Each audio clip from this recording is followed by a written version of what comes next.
Hi, good morning. It's our day 2 cruise. And today it's our perfect day at Coco Cay. Anong oras na? It's 7:37 a.m. At nagre-ready na kami. Magbe-breakfast muna kami at 8 a.m. ata yung dock sa Coco Cay. Kaya perfect na perfect yung time. May isang oras pa kami para kumain. So yun lang. This is our OOTD. Yan. Yan si Jacob. Yan si Jacob. Yan si Jake. Oops!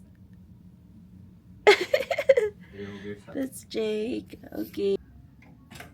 Dadaan muna kami kila ma'am, kay Jobel. Yeah. Let's go. Let's go. Sa ano sila? Deck 14.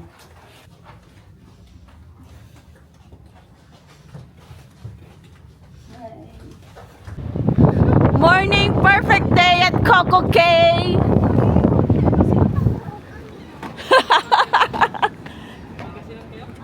Opo! Pangasinan ka, kuya? Hello, kabayan! After namin sinundo sila Jobel at si John Lloyd, yung isa kong kapatid, yung bunso namin, pumunta na kami dito sa may deck 17. Ay, deck 16 nata to. Deck 16 para sa may buffet. Windjammer ang tawag nila dito. So, unlimited. Free lang to. Kasama sa binayaran namin. Mabubusog ka dito. Unlimited buffet to. Kahit ilang beses kang kumuha ng pagkain. Ang dami ding choices ng pagkain dyan. May international, may American, may breakfast, may kung ano-ano pa. Ang dami. Sobra, ang daming pagpipilian. Hindi ka mauumay or kahit anong kainin mo, paiba-iba, walang problema. So this time is breakfast. Sa lunch, iba na naman. Sa dinner, iba na naman.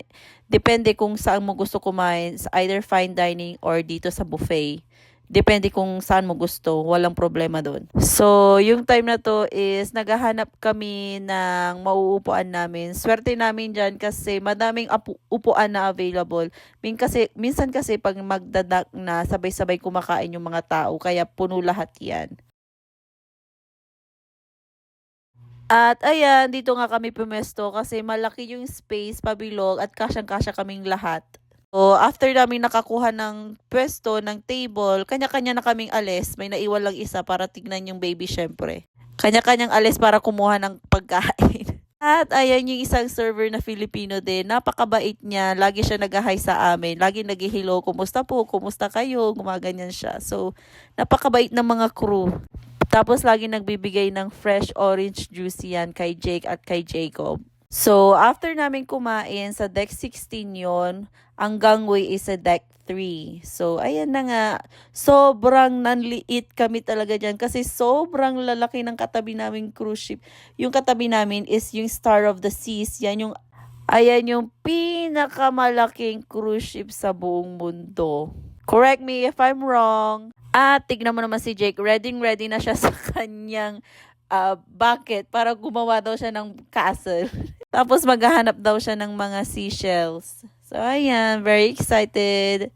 At medyo mahaba yung lalakarin. First stop namin to, ang perfect day at Coco Cay at very excited kaming lahat. Tignan mo naman sila mama. Naghintayan na kami dyan sa baba. Sabi nila mama, andun sila sa kabilang gangway. Bali, 2 gangway yan eh, kung saan ka pwedeng lumabas. Sa may harap ng cruise, ng barko at saka may sa likod. Sa likod kami bumaba, sila mama sa harap.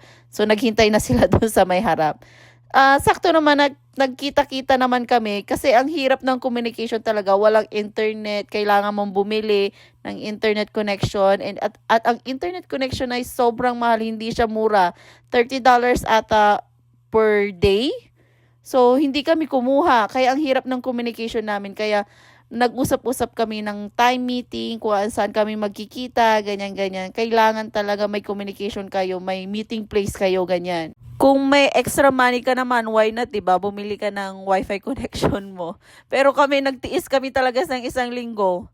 Sayang kasi yung iba bayad $30 din yon. Tsaka nag-vacation tayo para iwas internet din, iwas social media. This is family quality time. So, hindi pala kami kumuha ng excursion dito kasi private island to ng Royal Caribbean. At maghahanap lang kami ng magandang pwesto para maligo sa dagat, ganyan. At yung nakikita nyong yan, water slides, may bayad yan. Pag kumuha ka ng excursions, ang bayad ata dyan is $130.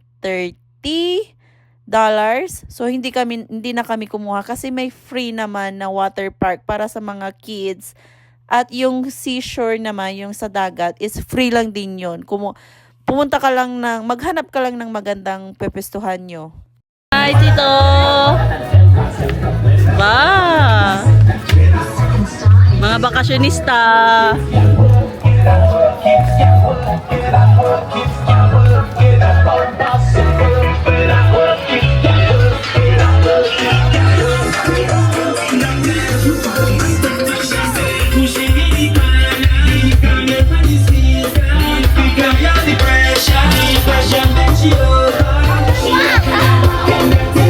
So, naghahanap na kami ng pwesto at ang daming upuan talaga na pagpipilian.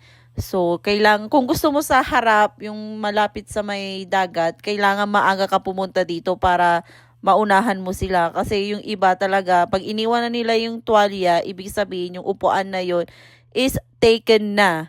Pag wala kang nakikitang tuwalya or wala kang nakikitang gamit, ibig sabihin, available pa yan. Sa ngayon, madami pang available, pero mamaya tignan nyo, mapupuno yan. Kasi yung mga iba, doon pa sa barko, hindi pa bumababa. Saka 2 barko ang nag-dock, so madami talagang passengers na maliligo. Tsaka madami ding pagpepwestuhan, hindi lang yan yung pwesto, madami ding mga iba't ibang side ng island na pwede mong pagpwestuhan. At dito nga napili naming pwestuhan, ayan sila mama at saka si tito, ready na sila. Lalong-lalo na si Jake, ready na yan, gusto na agad maligo. Hindi pa nga nagsa-sunblock, gusto na agad maligo.